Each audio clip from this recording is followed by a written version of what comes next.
ഹരി ഓം സർവം കൃഷ്ണാർപ്പണമസ്തു. നമ്മളെല്ലാം ദുസ്വപ്നങ്ങൾ കാണാറുണ്ടല്ലേ? അതിനുശേഷം ഇത് ഭയമാണോ, എന്താപത്ത് വരാനാണ്, ഇങ്ങനെയൊക്കെ ചിന്തിക്കാറില്ലേ?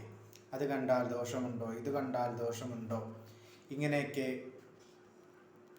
കേരളത്തിൽ പൊതുവെ ഒരു സംസാര വിഷയമുള്ളതല്ലേ? ശുനകൻ, നരി, കൃഷികീടങ്ങൾ, കൃഷ്ണകീടങ്ങൾ ഇതുകളെ സ്വപ്നം കണ്ടാൽ, ശുനകൻ പട്ടി, നരി, കൃഷ്ണകീടങ്ങൾ ഇതുകളെ സ്വപ്നം കണ്ടാൽ ദുഃഖം ആണെന്നാണ് പറയാറ്.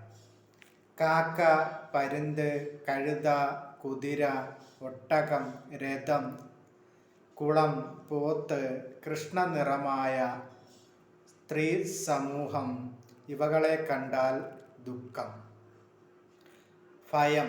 ഇവകളും ഓടി എന്ന് സ്വപ്നം കണ്ടാൽ, ഒരാൾ ഓടുന്നതായിട്ട് സ്വപ്നം കണ്ടാൽ സ്വദേശത്ത് നാശവും, രക്തചന്ദനധാരിയായി, രക്താംബരധാരിയായി, ചുവന്ന വസ്ത്രം ധരിച്ച് രക്തചന്ദനധാരിയായി നടക്കുന്ന നാരിയെ കാണുകയോ സ്ത്രീയെ കാണുകയോ, പിണ്ടം, കുഞ്ചരം, എള്ള്, പന്നി, പൂച്ച ഇതുകളെ കണ്ടാൽ മൃതിയും ഫലം, മരണതുല്യമായ അവസ്ഥ ഫലം.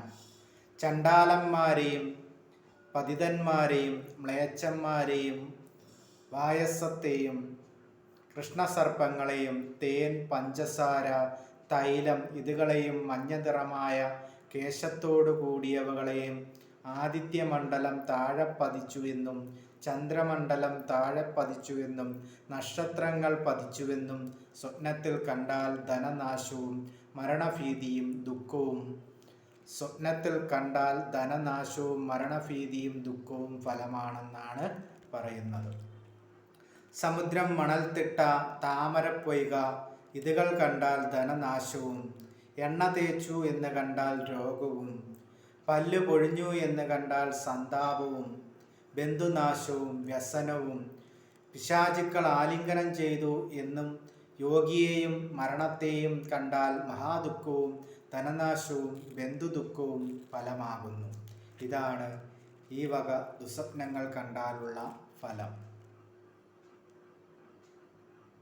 ഹരി ഓം സർവം കൃഷ്ണാർപ്പണമസ്തു.